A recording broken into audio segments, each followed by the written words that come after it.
Starting our list right at number 10, we have It's All in Peter's Head. For more than 2 decades, the characters of Seth MacFarlane's Family Guy has put themselves through increasingly absurd situations. Whether it's epic chicken fights or the Peter Copter, the Griffins have gone through situations that would be completely absurd in real life.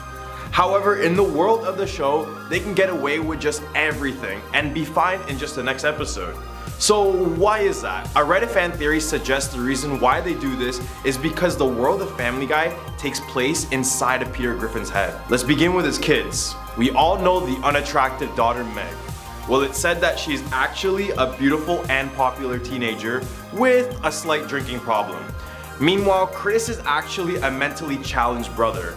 Well, in the show, it kind of depicts that already. Theory says that one day she got too drunk and decided to pick up Chris, but ended up in a fatal car accident killing them both. This would explain why Peter dislikes Meg so much, especially because her issues caused the death of her brother. His wife Lois was broken down from the death of the children and decided to take her own life while having Stewie in the womb. Yes, this theory is really dark, so I'm sorry kids. With the loss of the entire family, Peter loses his mind and creates this whole fantasy world inside of his own head. As for Stewie, well, Peter never got to meet Stewie, which is why he's portrayed as a smart and cunning baby, because this is a reflection of how Peter expected his son to be.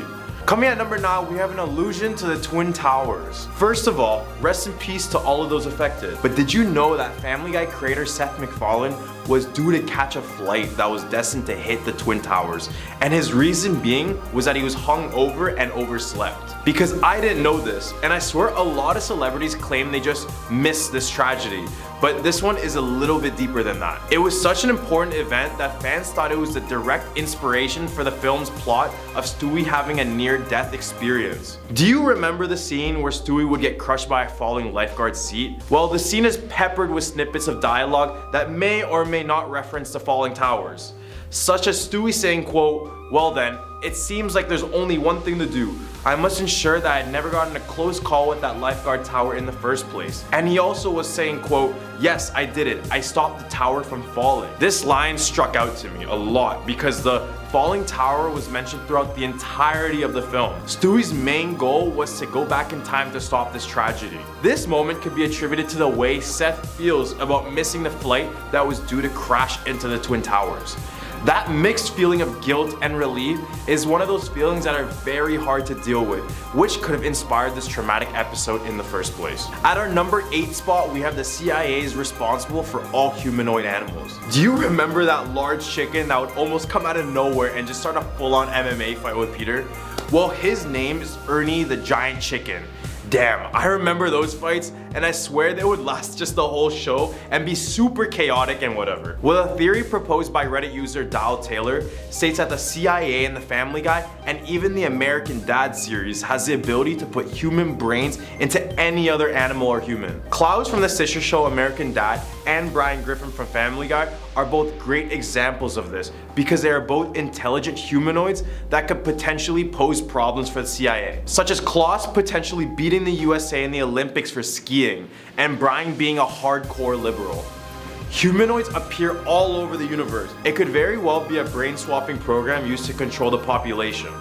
We know how sketchy the government is, and even more so in these TV shows. At our number 7 spot, we have the multiverse. Just came back from a Marvel movie, and it seems like I can't escape the multiverse theory, even in my own favorite show. Family Guy is just one of those shows where anything can happen at any time. This theory suggests that when the show first got cancelled in 2002, only 3 years after its debut, the old universe was completely destroyed, which is why the show is much more different after its re-release. This means that everyone in the show before are gone, and the characters we see now are the people in a new universe. At our number 6 spot, we have Stewie manipulates time on a deeper level. We see Stewie zapping in and out of different time periods using his time machine. Casual thing for a baby, I might say. But have you noticed that Stewie always stays around the same age? It doesn't seem like he gets any bigger, nor does he look any different throughout the whole 20 years of the show. The other family members seem to age, but very slowly. For example, Meg started at 16 and now she's around 18. Lois turns 43 in that episode where she had a midlife crisis, And Brian started the series as 7 and just celebrated his 10th birthday this season. So back to Stewie. He makes himself young to avoid the responsibilities of being old. Do you remember that episode when Stewie went into the future only to see a depressing, sad version of himself? That's the type of reality Stewie wants to avoid. On another note, he could be doing it for Brian as well. Seeing Brian die for the first time traumatized him, and he openly admits that it's his best friend. So he could very well be doing it to prolong his time with Brian. Right in the hump of our list, we have Brian is the real writer of the show. In season 12, episode 9, named Peter Problems, we hear Brian saying, quote, "I have a job, I'm a writer, I'm working right now. See this? All of this? This is the raw material of a picture of life that I'm going to paint with words." This got fans thinking if Brian could be the writer of the show. We know that Seth MacFarlane writes a show in real life, and he uses his own voice to play Brian Griffin. He doesn't change it or anything.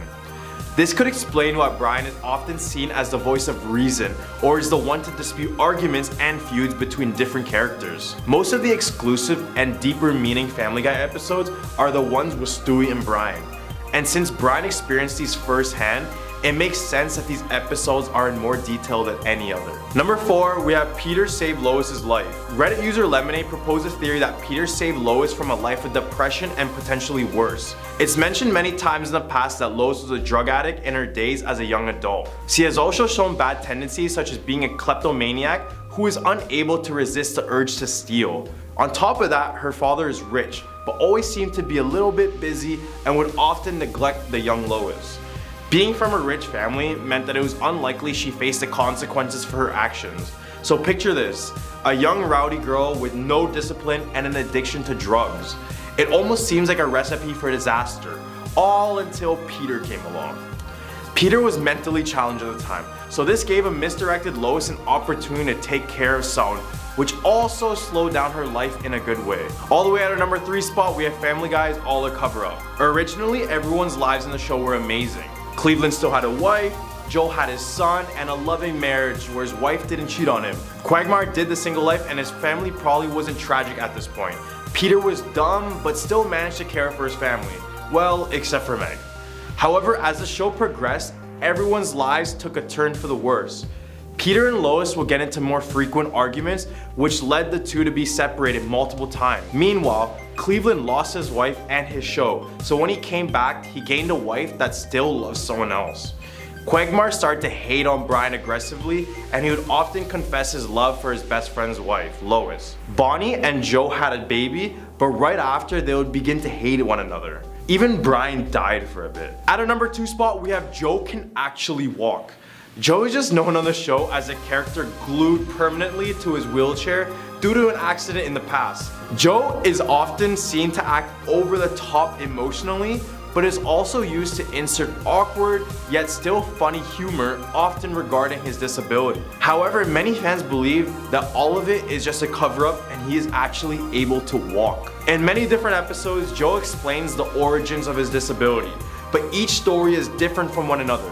In one backstory, Joe mentions that he got disabled due to fighting with the Grinch on a rooftop. In another backstory, he says that criminal Bobby Briggs is the one who shot him in the legs. Every story is different, and it just seems that he can't even get his story straight, which could potentially mean he's lying. Taking our number 1 spot, we have Stewie, Meg, and Chris are not Peter's kids. A fan theory suggests that Stewie, Meg, and Chris could not be Peter's children at all.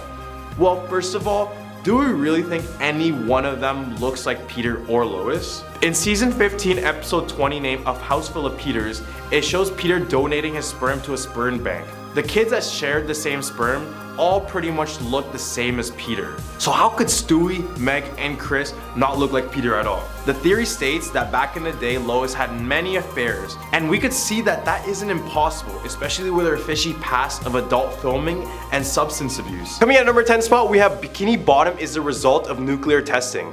This one blew my mind. See what I did there? Now the main reasoning behind a nuclear bomb is because some say that Bikini Bottom is located beneath Bikini Atoll, which has been a well-known location for nuclear bomb testing. And we all know how nukes are so evil, right, Mermaid Man? This would explain everyone's ability to communicate in a human fashion, their strange behavior, and a host of other wacky characteristics. This show has many depictions of nuclear mushroom clouds. I know we have all seen it. And apparently in one episode that features a town called Rock Bottom, it supposedly mimics a crater created on the ocean floor due to one of these nuclear bomb tests. That's not all. You remember that island they hopped on when they went above the water? That's supposedly Bikini Atoll.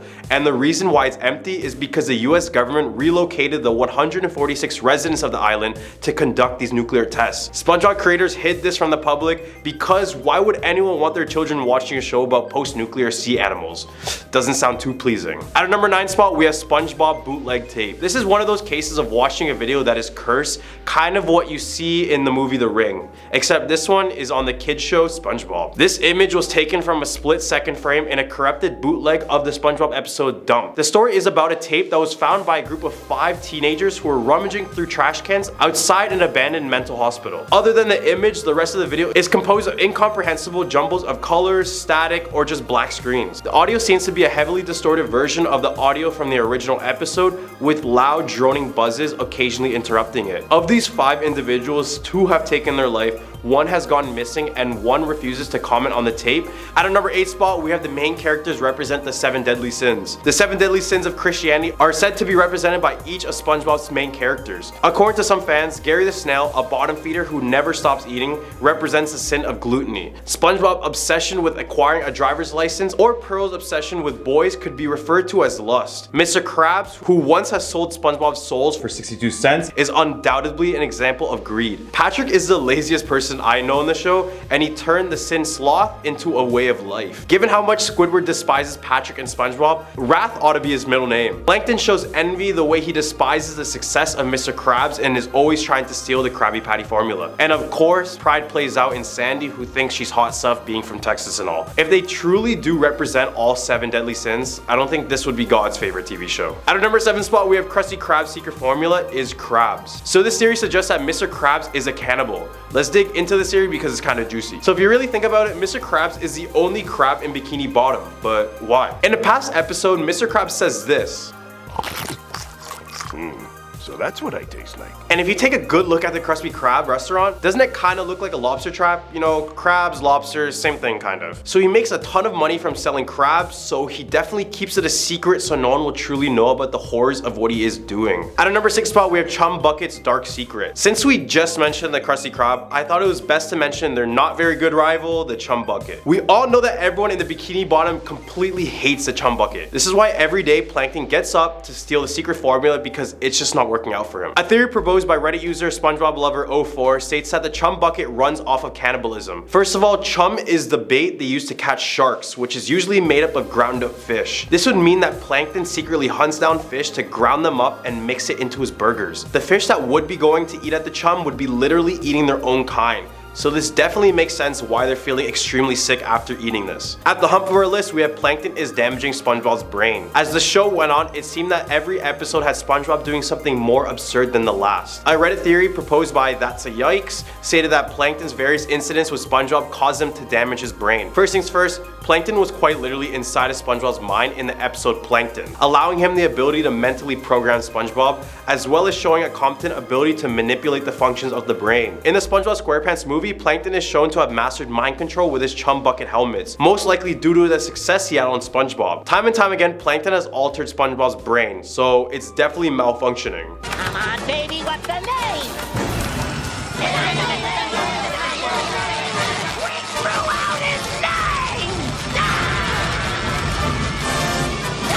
Kinda dark stuff, Plankton. At our number 4 spot, we have It's a Metaphor for World War II Germany. According to fan theory by Drake Grayson, the show represents pre-World War II Germany. Squidward, a failing artist and a complete jerk, acts like Adolf and wants to evict all of his neighbors. In the case for Adolf, it was the Jews, so SpongeBob kinda represents them in the eyes of Squidward. Patrick is pretty much oblivious the whole show, so it's said that he represents the ignorance and the blindness of the German people when the genocide was happening right in front of their eyes. Sandy represents America, always karate chopping her way out of conflict, just like how the US came in the war guns blazing. Finally, Mr. Krab represents the rest of Europe, treating Germany, aka the Bikini Bottom, along with Adolf or Squidward, poorly since Germany started the war in the first place. This one is nuts for me because I would have never thought you can put Adolf and SpongeBob in the same sentence ever, but I guess you can. All the way at our number 3 spot, we have SpongeBob represents global warming. One Redditor made the claim that SpongeBob is a metaphor for global warming. He claimed that all characters have their part in explaining the theory of global warming and its detrimental effects in the sea. For example, SpongeBob is quite literally a sponge and represents the waste and pollution that is made in the world. We all know that pollution causes greenhouse gases that warm the earth, eventually melting icebergs, floating earth, you know the vibes. So SpongeBob is the pollution, and he works for Mr. Krabs, who resembles large corporations responsible for the waste in the first place. Mr. Krabs loves that SpongeBob works for him because he takes little to no pay with maximum efficiency, showing that these corporations only care about the money and not the environment. Patrick represents Western civilization because he is unhealthy, unintelligent,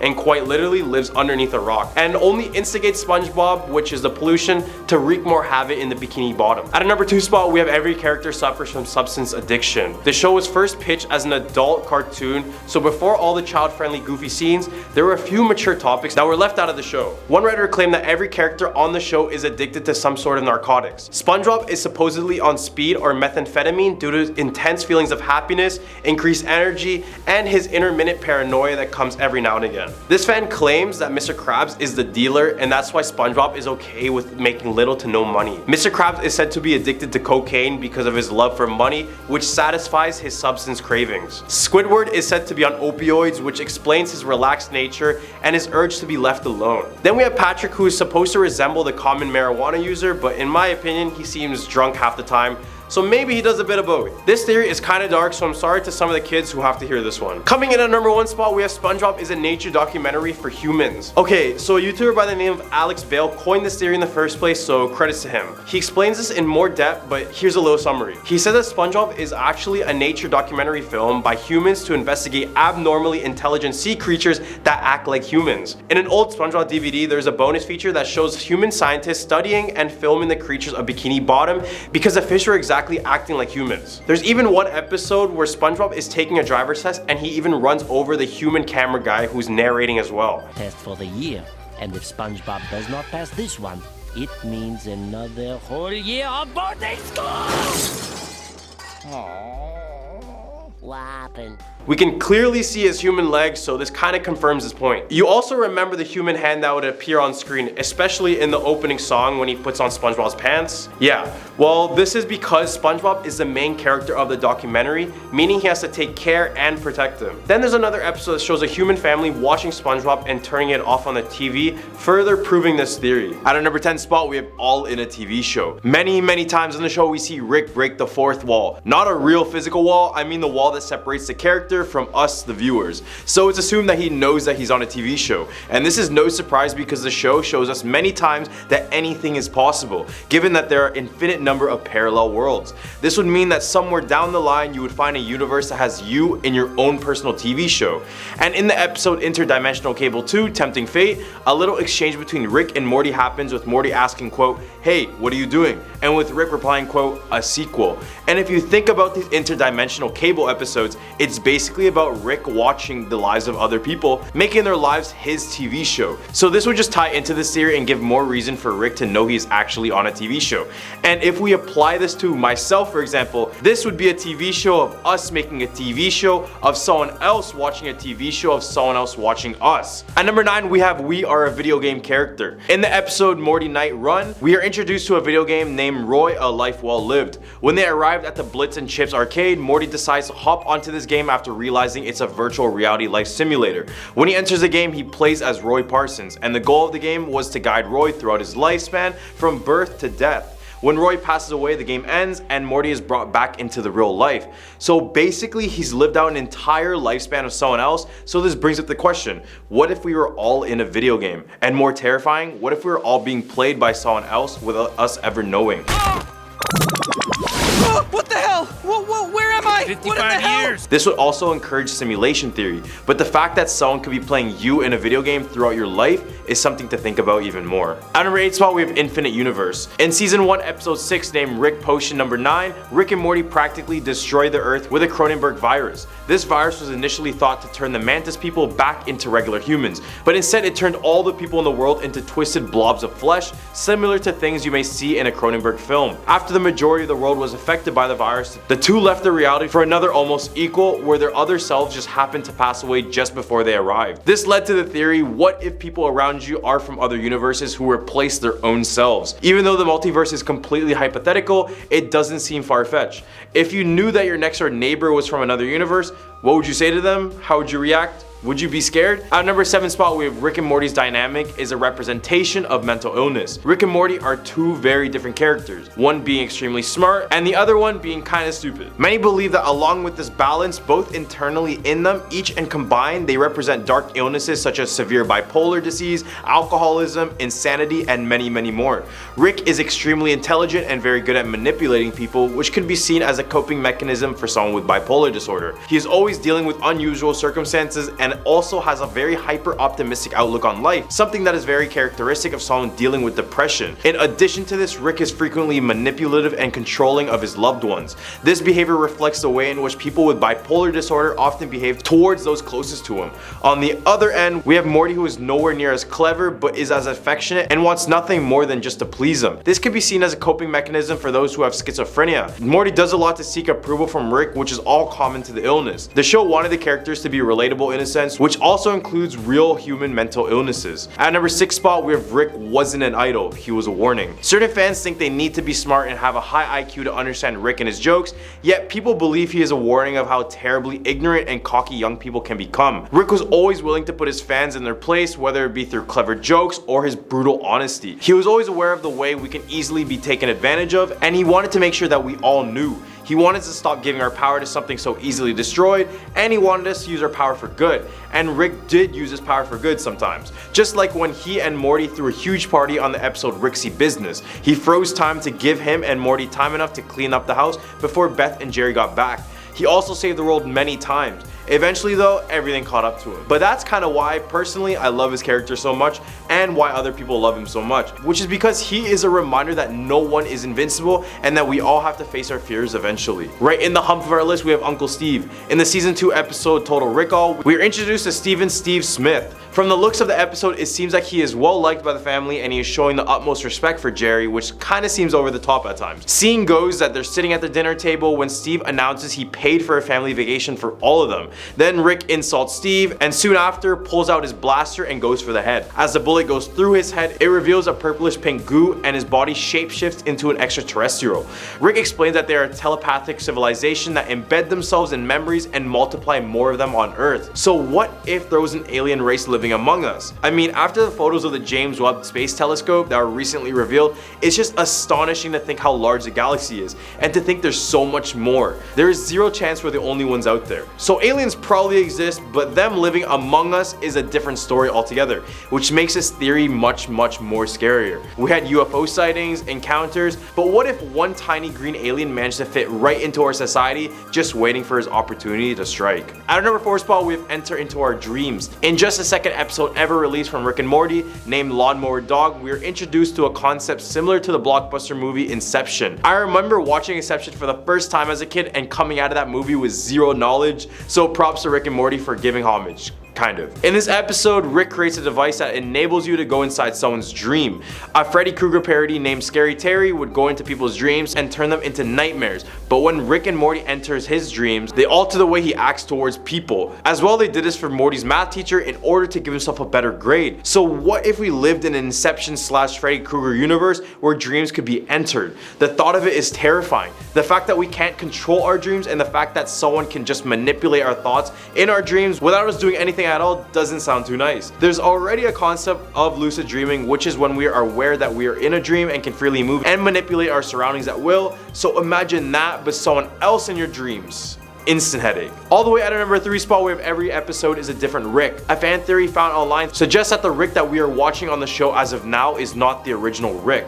In the show, it is known that Rick disappeared from Beth's life for decades. For all we know, Rick and Morty lived in a parallel universe identical to the one the show started in, which is C-137. The only difference between the two universes is the Cronenberg monsters, but everyone else lived practically the same lives. The theory continues by saying that the Rick we see is a Rick from another universe where everyone he knew and loved passed away, which would actually explain his substance abuse with alcohol and his crazy near-death antics every single episode. At number 2 spot, we have clones. Just before the episode Big Trouble in Little Sanchez, Rick conducted one of the most wild experiments to date. He was able to transfer his mind into a clone named Tiny Rick in order to hunt for a vampire that was terrorizing a nearby school. At the end of the episode, he reveals an underground chamber that holds different Rick clones in different stages of life. Then in episode Edge of Tomorrow, Rick Die Repeat, he carries on the past project with Operation Phoenix, which is when Rick passes away, he plans to have his mind uploaded into a clone body so he can continue to live. This experiment reminded me of all those sci-fi movies where it would have people being cryogenically stored or had their consciousness transferred into a computer.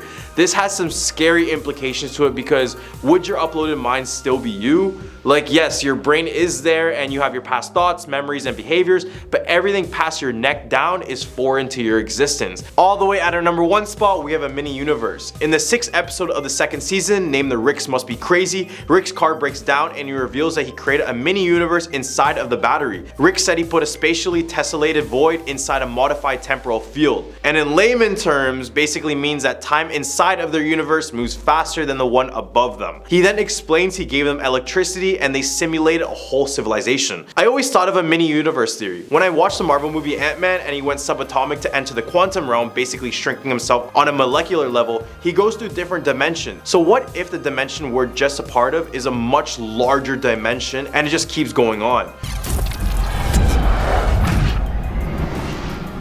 Starting our list right at number 10, we have the God particle. There was a major breakthrough in 2012 called the Higgs boson, better known as the God particle. This explained how everything in the universe has a mass. However, it seemed that Homer Simpson discovered it well before 2012. Guess you can call him a genius. Because in a 1998 episode in season 10, Homer turns his attention to becoming an inventor, taking inspiration from Thomas Edison's life story. Surprisingly, during his time in the lab, Homer accidentally predicts the mass of the Higgs boson, or the God particle, as seen in the picture with his representation of donuts. So is the God particle a donut?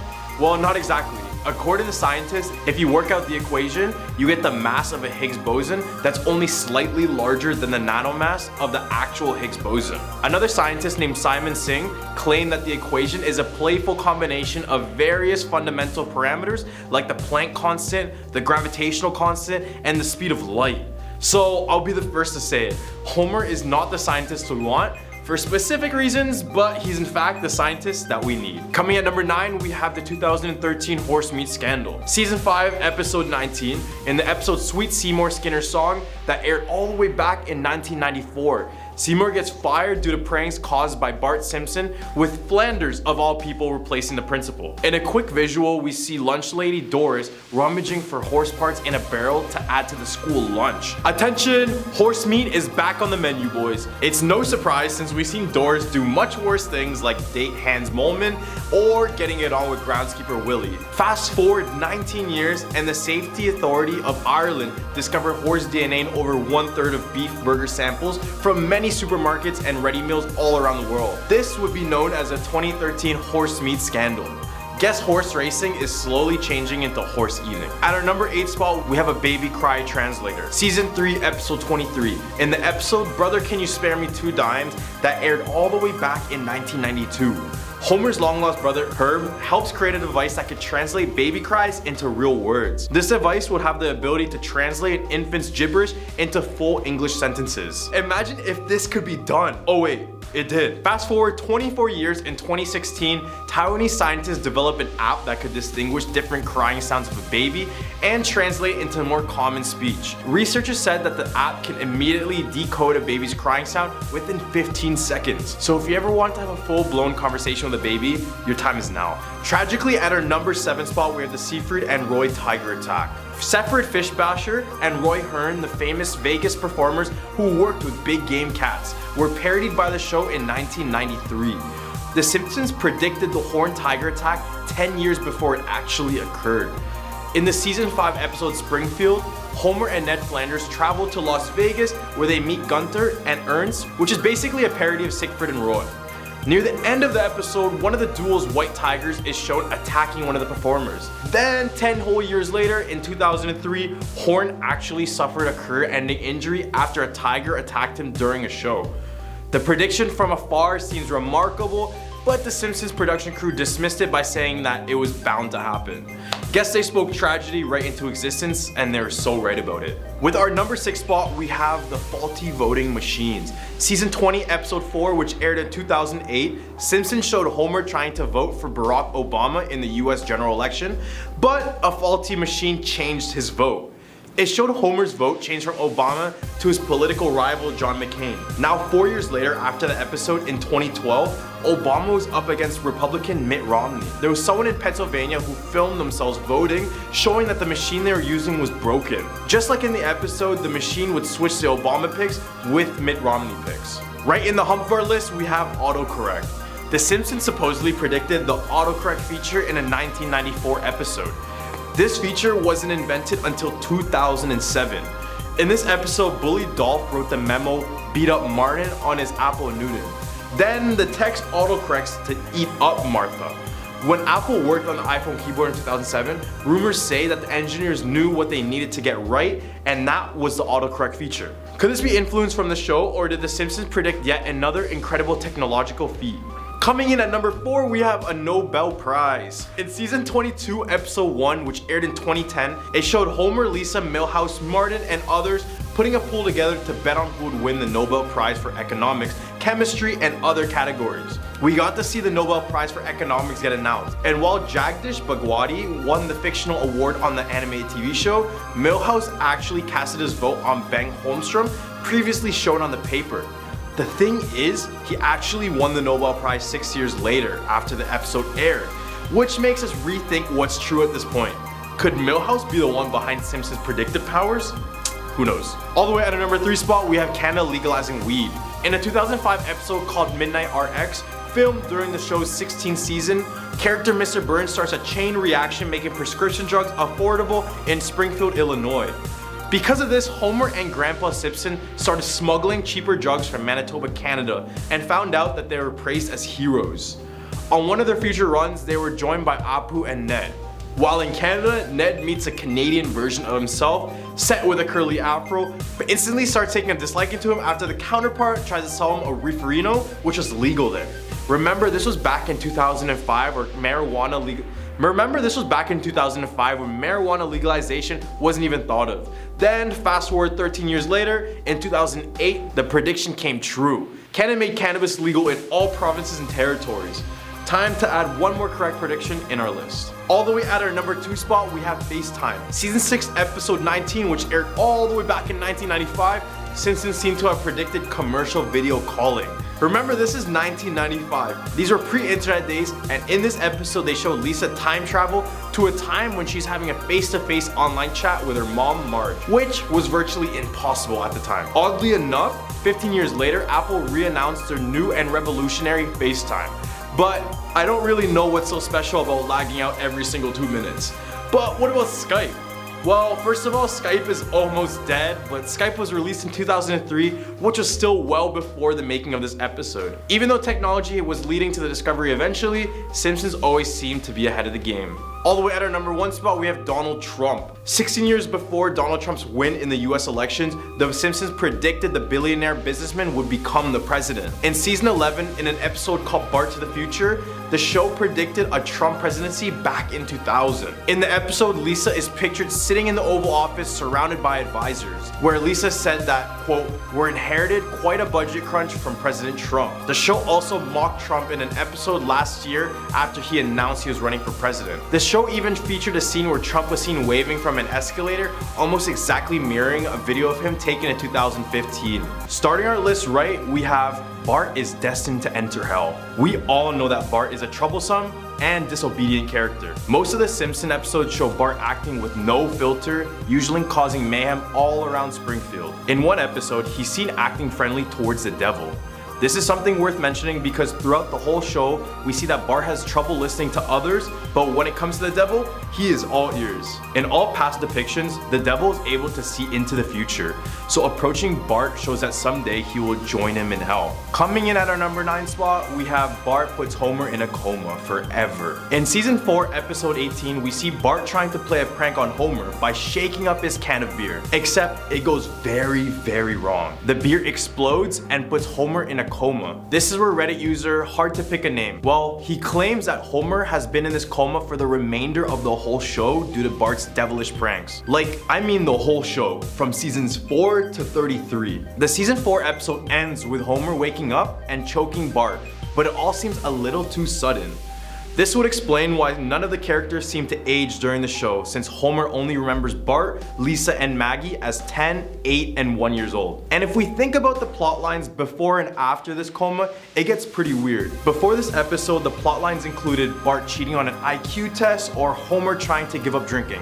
Yeah, sounds pretty normal. But after this coma, the plot lines include Homer going into space, or even Mr. Burns discovering the Loch Ness Monster. Some say this is Homer's imagination running wild while he's in a coma. He is able to dream up scenarios and fantasies that literally bend the rules of reality. Tragically, at our number 8 spot, we have Bart ruin Martin's life. During the course of the show, Bart is shown to cause problems to wherever he went and whoever he met. In the second episode ever of The Simpsons, called Bart the Genius, he swaps his aptitude test with Martin's. Bart's test is given a very high score, and as a result, he is sent to a separate school for the gifted. He ends up confessing later and then is removed. However, on the other end, Martin never fully recovered from this. While Bart was ultimately removed from the gifted school because he did not belong there, Martin never even got the chance to attend. Well, it's kind of sad because instead of moving on to a program where he could have been challenged and potentially thrive, Bart's cheating has kept Martin stuck at this underperforming, poor educational Springfield Elementary School. To our surprise, at number 7, we have Bart is a stonecutter. In the 12th episode of the 6th season, Homer the Great, we're introduced to the secret organization, the Stonecutters. The Stonecutters are a group of people who value greed, power, and privilege. So it's not really hard to believe that Bart is a part of this one. A Reddit user by the name of Ty Piper coined this theory. He stated that in order to become a stonecutter, you must either be the son or save the life of one. In one episode, Bart donates his blood to Mr. Burns, which saves his life, which makes Bart an immediate candidate. Have you ever wondered how Bart receives barely any sort of punishment for the mischievous deeds he does? Well, it seems that Principal Skinner is a stonecutter himself. And if that wasn't enough, Grandpa Abe is also a stonecutter, which makes both Homer and Bart eligible to join. Bart just seems like a perfect candidate, and despite the fact that you don't see him in the table of stonecutters, it's simply because they don't need to be present. Especially since he's a child after all. You may have heard this one, but at number 6 we have Dead Bart. While characters on the show rarely die, apart from Maud Flanders, one early episode from the series sees Bart bite the dust, according to some intense fandom chatter. The rather grim theory floating around suggests that there is one unaired episode out there titled Dead Bart, in which the eldest Simpson kid was killed after being sucked from an airplane. But it's also been debunked by some as a simple creepypasta story. The show's producers also named an episode Bart's Not Dead, which kind of poked fun at this theory. There's also some grainy footage circulating around the internet, which some diehard fans may use as evidence. But this theory is not backed up with that much evidence as the others in this list. Right in the hump of our list, we have Bart has ADHD. Bart is not your regular 8-year-old. His actions are much different than you'd see from a regular kid his age. From consistent pranks to blowing up Springfield multiple times, Bart's brain would be an interesting piece for psychologists to study. And that's exactly what they did. And after deep investigation, they came to the conclusion that Bart has ADHD. For example, in the first episode of season 2 called Bart Gets an F, he gets easily distracted by video games and television, which accounts for his bad grades and missed family announcements. This distraction affected his grades so much that he needed to repeat the 4th grade. On top of this, Bart has shown many signs of deceitfulness, serious violations of the rules, and deliberately annoys people. Bart also talks excessively and is unable to stay quiet most of the time. And guess what? These are all signs that Bart has ADHD. Well, I'm not trying to say that bad grades equals ADHD, but a combination of his actions and his motives show clear symptoms of the disorder. You wouldn't believe what we have at number 4, and we have that Bart is actually a genius? According to Reddit user Kirby Clock, everyone in the Simpsons family is a genius, including Bart. In season 9, episode 17, we learn about the infamous Simpson gene, which claims that Simpsons males get increasingly dumber as they age, while the women don't get affected at all. This would explain why Bart and Homer are troublemakers with little to no logic behind their actions. Then in season 12, episode 9, we learn that Homer would actually be an intelligent man if he didn't have a crayon lodged up his nose and near his brain. With the crayon removed, Homer's IQ goes up a total of 50 points. Despite his newly profound intelligence, Homer decides to put the crayon back in hopes to avoid debates and arguments with his friends and the community. Bart ties into this because he makes a similar decision. Even though his dad is dumber than ever, he is actually a happy person. Bart is said to follow this path of dumb happiness from his father, because sometimes being happy is better than being smart. However, you can see glimpses of his intellect through his well thought out and clever pranks. Basically, Bart is aware of his intelligence but denies it to avoid a deep depression like his father. All the way at our number 3 spot, we have Bart exploits allergies. We all know Bart as a troublemaker, but this one seems a little bit too dark. Exploiting someone's allergies is not only cruel, but you know, it can also cause death, making Bart a potential murderer. After his school bans peanuts, an annoyed Bart discovers that it's not a student with this, but it's in fact Principal Skinner. We know how much Bart likes to prank the principal, so he decides to take full advantage of this opportunity. He places a peanut on a stick and shoves it in Skinner's face. He uses the stick to bully the principal in many ways, such as hurling beer cans in his direction, and even forcing him to do the classic writing on the blackboard. This is one of the cases where Bart just went a little bit too far. At our number 2 spot, we have Bart create the Hypnotoad. Let's switch shows for a second. Do you remember the Hypnotoad in the Futurama universe? Because according to Reddit user Cole Burns, the Hypnotoad would have never existed if it wasn't for Bart Simpson. In season 6, episode 16, called Bart vs. Australia, Bart decides to release an invasive species of frog into the wild. We see many instances of this frog around the Simpson universe as well, including a 2056 election and with Lisa in the beginning of a Treehouse of Terror episode. The general idea is that at some point after the toad was introduced to the land down under, it adapted into its future form. This is pretty crazy because this would mean that these two shows coexisted in the same universe. Taking our number 1 spot in our list, we have the evil twin. In the first episode of season 8 named Treehouse of Terror, we are introduced to Bart's twin Hugo II. However, his twin brother was much more evil and sinister than Bart himself. In this episode, Bart, Lisa, and Maggie discovered Hugo after they heard strange noises coming from the attic, and after Homer spilled the beans about there being 4 Simpson children. As the evil twin, Hugo has been living in the attic of the Simpson home, and once a week was given a bucket of fish heads to eat because, well, he was supposedly evil, right? Hugo also did experimental surgery to prepare for his eventual reattachment to Bart and create a pigeon rat in the process. The family later learned, however, that Bart was actually the evil twin, as Hugo's scar from when he and Bart separated was on the wrong side. Bart then took Hugo's place in the attic and was fed fish heads, while Hugo was moved downstairs to live with the family. Starting off this list at number 10, we have Kamala Harris becoming president. So in season 11, episode 17, Lisa wore a purple suit with pearls as she was announced as being the president in an episode that was based on the future. On December 3rd, 2019, Kamala Harris officially ended her campaign to become the Democratic nominee for president, after stating she did not have enough funding to continue. She did not immediately endorse another Democratic candidate, but pledged to continue fighting to defeat Donald Trump, so she became vice president instead. Kamala Harris wore a purple suit during the Inauguration Day ceremony. Coincidence? Now at number 9 is the Big Ben going digital. In season 6, episode 19, also glancing into the future, Lisa falls in love with an English man. The two took a trip to England to meet his parents, and the episode showed the Big Ben clock tower having a digital display. It reappeared 17 seasons later next to the St. Beetle's Cathedral in the Holidays of Future Past episode. The Big Ben in fact hasn't rang and has been silent since 2017 for repairs, but are they going to be making any new additions? Coming in at number 8 is a force field. In season 11, episode 17, Bart is in a bar singing. The people aren't a very big fan, so they end up throwing their beer bottles at him. They, however, were not hurt because a red laser-like force field appeared in front of the stage. This one's kind of scary because yeah, what if a force field was real to protect us, but also what if it could be used to trap us somewhere? An aerospace and defense company recently earned a patent for its first ever force field. The design submitted to the United States Patent and Trademark Office as a method and system for shockwave attenuation via electromagnetic arc. So basically like the one in Hunger Games, or in Cabin in the Woods. Taking our number 7 spot, we have robots stealing human jobs. In season 23, episode 17, it's career day and Homer is on stage talking about his job. The presenter talks about how all these jobs that people have could be replaced by robots, so they wouldn't have to do it. Obviously, for some jobs, people still have to be involved, but they've already developed machines to do a person's job. Those are machines, but it could be full robots one day like in The Simpsons. Moving on to number 6 is a hologram. In season 11, episode 17, Bart gets a knock at the door, and it's what looks like a mailman delivering him a hologram message. Now this seems cool and all, but what if holograms got really far developed and they were so good that we couldn't tell what's real and what's fake?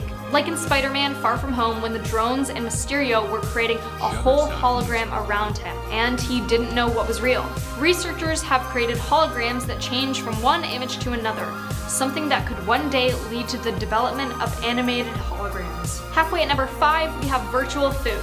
In season 11, episode 17, Homer and Marge are sitting at the kitchen table having virtual food. They say it doesn't taste very good, but eat it anyway.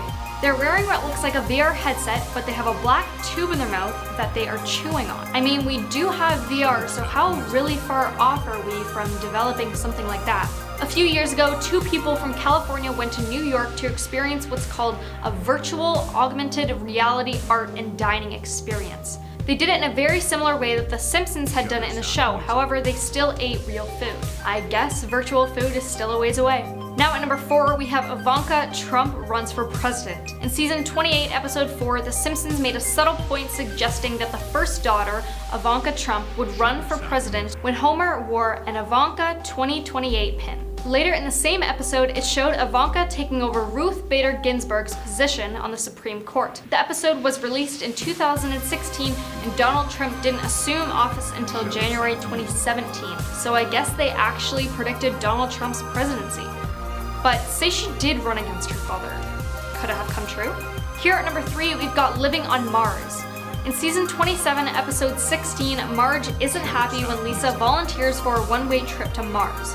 So Marge volunteers to go with her. The idea behind the exploration is to colonize Mars before 2026, a date that moves up to the end of the week. The takeoff fails, but Lisa and Marge make it to Mars in 2051, only for Lisa to announce she wants to move to Venus.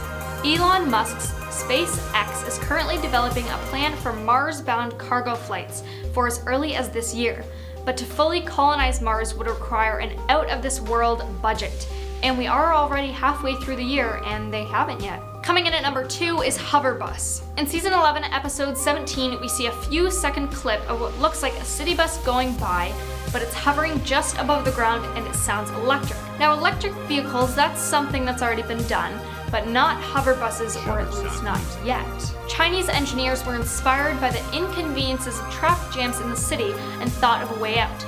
They invented a hoverbus. Not exactly like the one in the show, but quite similar. A model of the transit elevated bus was inaugurated at the 19th China-Beijing International High-Tech Expo. Now, personally, I don't know how safe I'd feel with a hoverbus. What if it malfunctions and starts going up higher and higher and higher, and then it loses power and drops out of the sky? Or if you're crossing the street and it doesn't see you and goes by and chops your head off. I mean, maybe not, but we don't know. Now taking our number 1 spot is Bigfoot. In season 1, episode 7, while on a camping trip, Homer is mistaken for Bigfoot after falling into mud and is captured by scientists for observation. But it was really Bart who encountered the real Sasquatch in 2002 while exiting a bus in Canada. I mean, Bigfoot being real, I'm not too sure, but then again, what can we really say about photos like these?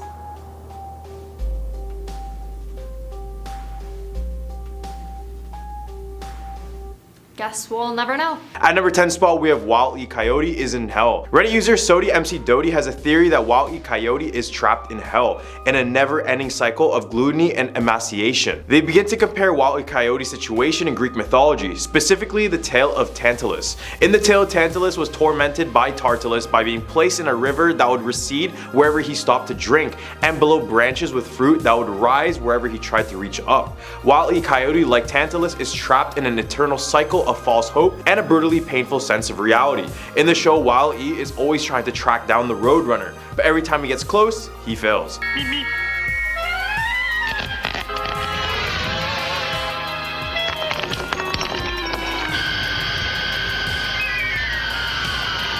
Then let's think about the Karuk Native American mythology, where it has a coyote who stole the fire from the mountaintop. So basically, if we mix these two stories together, we have a coyote who stole the fire, got tormented, but instead of an eagle, he got the Roadrunner.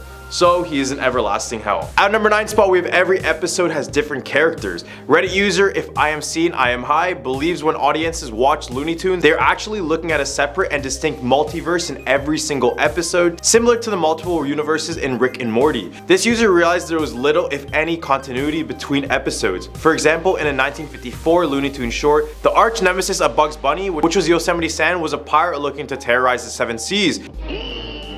I'll keel-haul you for this. Yoo-hoo, Mr. Pirate! But in all other episodes, he is a mercenary wielding his infamous 2 handguns. Namby-pamby.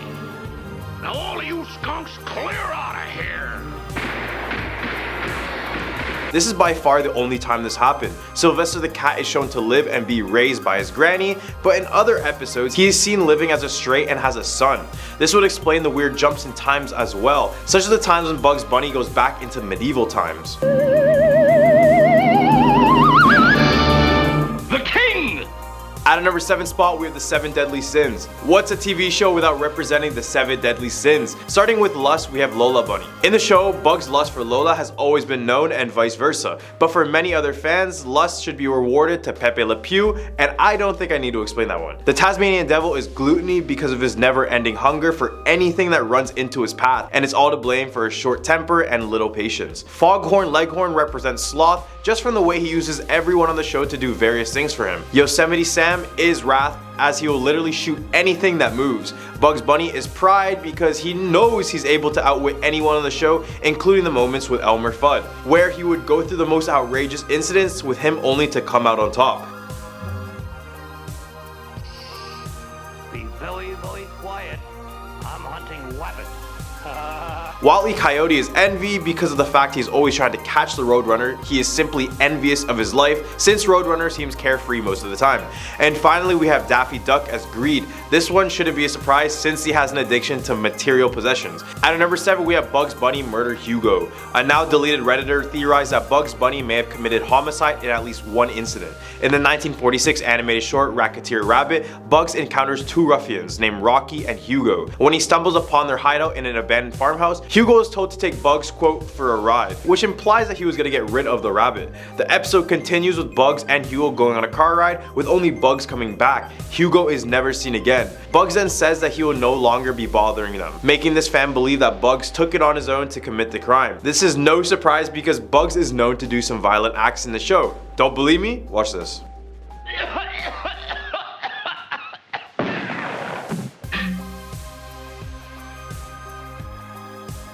At a number 6 spot, we have Ralph and Sam are actually allies. Even though many of you know these two are friends outside of their work, what is their work, you may ask? Well, new viewers, they play the classic sheepdog versus wolf dynamic when it comes to livestock. Wolf eat, sheepdog protects. Got it? Get it? Understand it. When they work, they become enemies, with Ralph trying to eat and capture the sheep that Sam is trying to take care of. But if we really think about it, Ralph never ate any of the sheep but only kidnapped them. Reddit user Isaiah Reed proposes that the reason is because they are both hired from the same person to keep the sheep in line.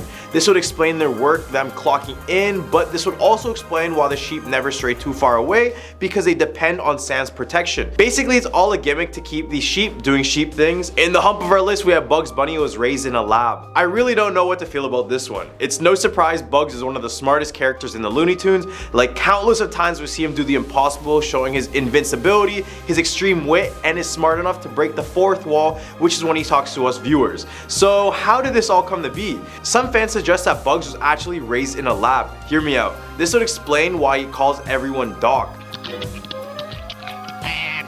What's up, Doc?